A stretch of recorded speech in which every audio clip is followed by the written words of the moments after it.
parou para pensar que existe um paradoxo bizarro na sociedade atual?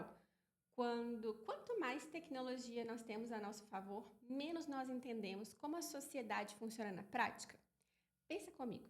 Se eu te perguntar agora como funciona a lógica do Wi-Fi para ele sair do modem e chegar direto no seu celular, você saberia me responder? Provavelmente não. E com isso, a gente acaba sendo classificado pelo Max Weber como desencantados.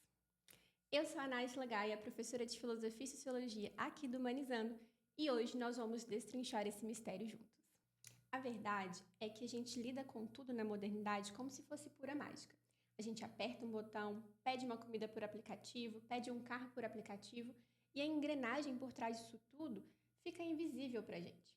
E aí, vamos entender como funciona então esse conceito de racionalização que surgiu lá no século XX e entender como isso aparece no Enem? Para a gente conhecer essa dinâmica de forma mais profunda, nós vamos precisar fazer uma viagem para o início do século XX e conhecer um dos pais fundadores da sociologia, o sociólogo alemão Max Weber. Pensa comigo, ele estava analisando os impactos do final ali da segunda revolução industrial e ele conseguiu compreender que nós estávamos passando por uma racionalização da vida social.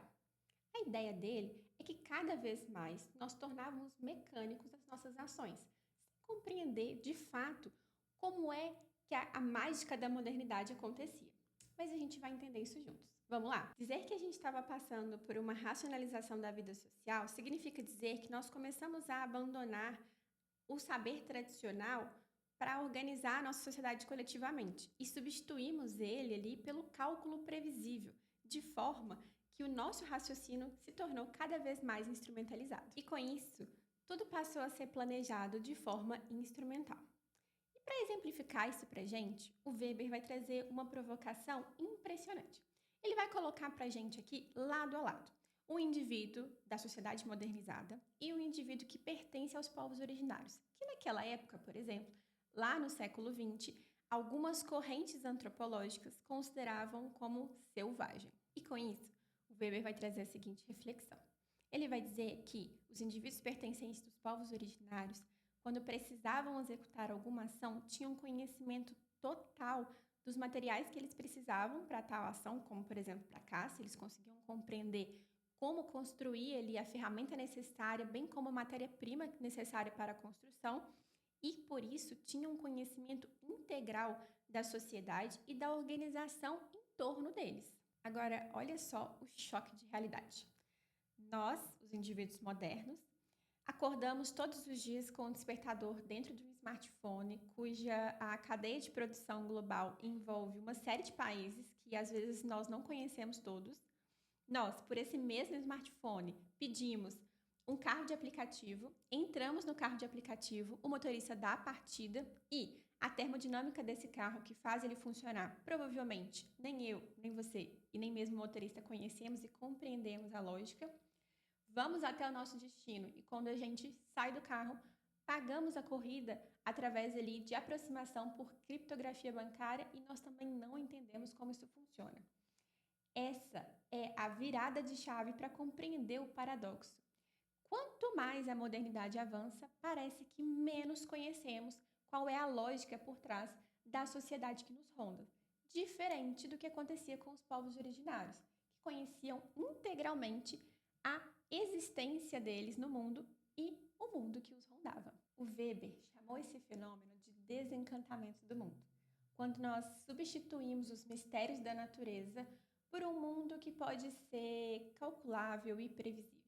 Mas, ao invés dessa racionalização nos tornarmos plenamente autônomos e livres, o Weber vai dizer que ela nos torna, na verdade, engrenagens de um sistema muito grande, que ele mesmo vai chamar de gaiola de ferro.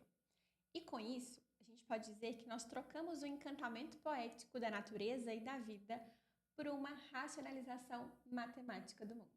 Mas como tudo isso chega no Enem? Vem cá, olha aqui comigo essa questão do Enem 2020, que diz assim: a crescente intelectualização e racionalização não indicam um conhecimento maior e geral das condições sob as quais vivemos. Significa a crença de que, se quiséssemos, poderíamos ter esse conhecimento a qualquer momento. Não há forças misteriosas incalculáveis. Podemos dominar todas as coisas pelo cálculo. como representada no texto, a proposição de Max Weber a respeito do processo de desencantamento do mundo evidencia o A. Processo civilizatório como decorrência da expansão do industrialismo, extinção do pensamento mítico como um desdobramento do capitalismo, emancipação como consequência do processo de racionalização da vida, afastamento de crenças tradicionais como característica da modernidade, fim do monoteísmo como condição para a consolidação da ciência. Dentro da questão, o trechinho do Weber diz que a modernidade traz uma crescente intelectualização e racionalização. Ele vai explicar isso para a gente na prática. Isso significa que passa, então, a não haver mais forças misteriosas incalculáveis, porque a partir disso podemos dominar todas as coisas pelo cálculo. É aquela ideia de racionalizar tudo que a gente já conversou, sabe? O desencantamento do mundo é exatamente isso. O ser humano aqui deixa de explicar os fenômenos da realidade por meio da magia, dos mitos, dos deuses e de forças sagradas. E passa, então, a explicá-los por meio da ciência, do cálculo e da razão. A alternativa D traduz muito bem esse pensamento e por isso é o gabarito. Ela traz pra gente que o afastamento de crenças tradicionais ocorre justamente porque agora a sociedade acredita que tudo pode ser explicado racionalmente. E esse processo é a marca fundamental da modernidade para o Weber. Por outro lado, a alternativa B, embora à primeira vista possa parecer uma opção de resposta, tem dois erros conceituais. O primeiro deles está bem aqui no comecinho, quando a gente trata da extinção do pensamento mítico. O pensamento mítico não foi extinto, destruído ou zerado no mundo moderno. As pessoas continuam tendo religiões e crenças. O que acontece, na verdade, é um afastamento, como diz aqui a alternativa D. E aí, então, com isso, a gente deixa de organizar o Estado moderno com base nessas crenças e passa a organizar aqui com base na ciência e na racionalidade, certo? O segundo erro aqui se dá logo no final, quando a alternativa faz menção que essa extinção do pensamento mítico acontece como resultado de um desdobramento do capitalismo. Embora o Weber vá sim relacionar a racionalização com o desenvolvimento do capitalismo moderno, lá na sua obra sobre a ética protestante, para ele o desdobramento e o desencantamento, melhor, do mundo é um processo cultural e científico da racionalização da vida, não um mero produto do capitalismo.